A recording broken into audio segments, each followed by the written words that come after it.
He was a spiritual person. And that was his life. So you can't compare the two. Now let's look at the context. It's interesting that despite many opponents, that no one has used this accusation of Aisha's story in our 1300 years. You don't find it in our history. We've had people, in the early days especially, we've had people in Damascus, Christians who've written attacks on Islam. This topic has hardly got a mention. It's hardly there. Why? Because culturally of the time, at that time, it was not an uncommon thing. If you look at the Bible, for example, you'll find Exodus chapter 21 mentions huge number of wives without any limit that a man can have. In 2 Samuel chapter 5, it mentions Dawood al-Islam, David, having 6 wives and a huge number of concubines. In 1 Kings chapter 11, Solomon is said to have 700 wives and 300 concubines. And if you look at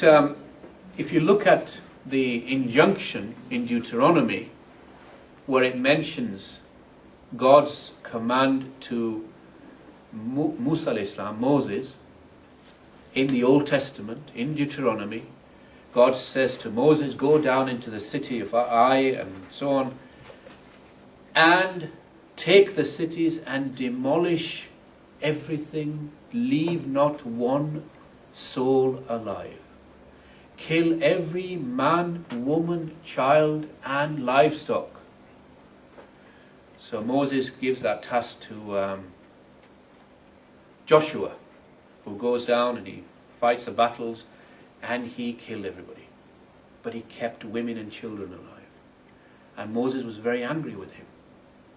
And then Moses said, kill every woman that has known man. And so, according to some Jewish commentators, he killed everyone and keep only those who have not known man, who are not sexually active. So according to some Jewish chronologists, it was the age of 3 that he killed. And the Jewish age of consent is 11. A Jewish legal age of consent is 11. It's a cultural phenomenon. It depends on where you are, what you in the society that you live in. My mother, may God bless her, she was 11 years old, 10 and a half going on 11 when she got married. My dad was 12, 11 and a half, 12. It's culture. We live in a different culture with a different mindset. Take the average 12-year-old, 15-year-old, whatever. Take the average 15, my son's 14. If I took him, my daughter's 9, if I took them and dropped them in the middle of Africa or Asia, in a village, in a rural village, and let them meet their counterparts, believe me, they wouldn't be playing games together. Because the 9-year-old would probably be fetching the water, going out into the field. It's a totally different life. And we see it from our perspective of Disneyland childhood. This is what children do. This is what they're supposed to do at this age. That's a child. No.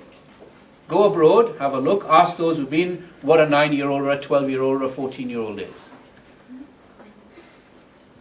Cultural age and maturity is different. 9-year-old here is not a 9-year-old there. It's a shorter lifespan. And it's another big factor. How is the average age? What is it, 72, 75? Go back 1400 years ago. What do you think the average age was for death, lifespan? 30 to 40. If you died at 35, everybody would be getting married at 12, 10. You only have a little time. And lifespan is totally different. And that's the nature of the beast.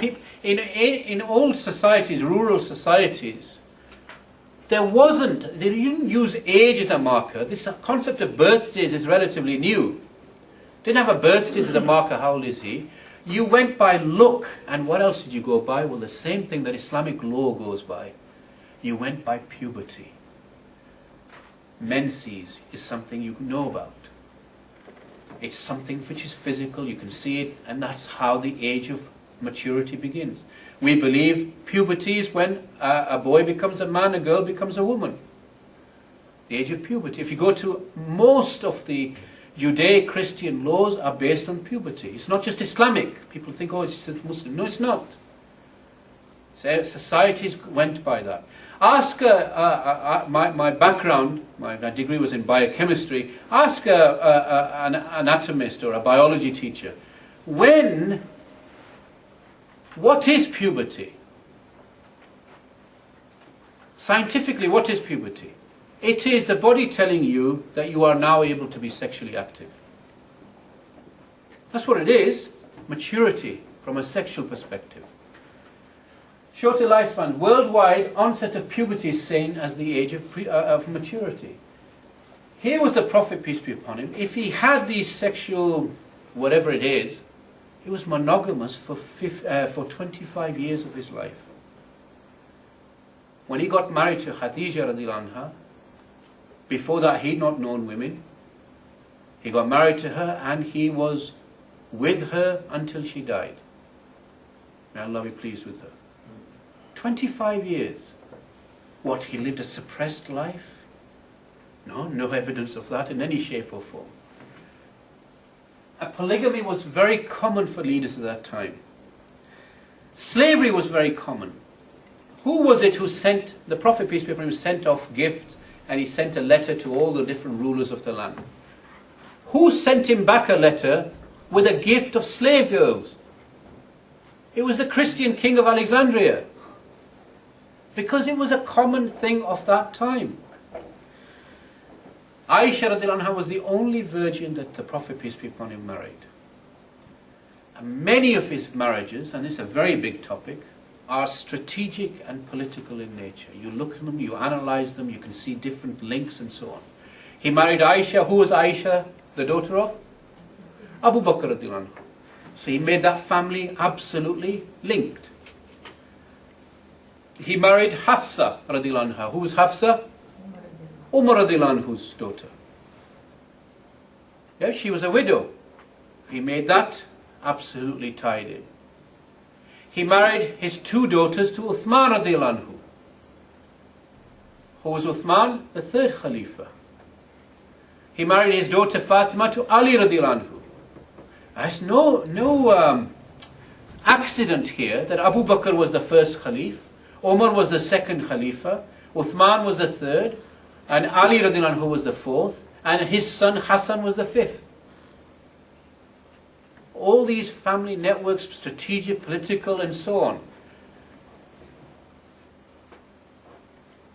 He married Juwayriya. She was she was a prisoner. He took her and then he decided to free her and marry her. When he married her, it's interesting again, the knock-on effect of that marriage was that other Sahaba who had with them other women who they'd taken as prisoners of war, they felt, well, actually, now she's mother of the believers, because the Prophet, peace be upon him, has married her. These are her relatives. They didn't feel right having her relatives as part of their captives. So they freed them. It's a knock-on effect of that. How many times did Aisha radiallahu anha complain that she was being abused? How many times? 10 times? 20 times? None. Not once. Oh, but she hardly had a voice. Rubbish. A third of our religion comes from Aisha radiallahu anha. She has recited, she is one of the major reciters of a hadith. She never had the opportunity. Rubbish. She had ample opportunity. Has there been a single complaint from her about how she was abused or felt persecuted, oppressed? She did not have her freedom, and she felt stifled. Not once. Not one single time. It is who gave us this? Who said this hadith in Bukhari? It was her herself. You know, there's no line, at that time I was a mere girl of 9 years old, taken advantage of.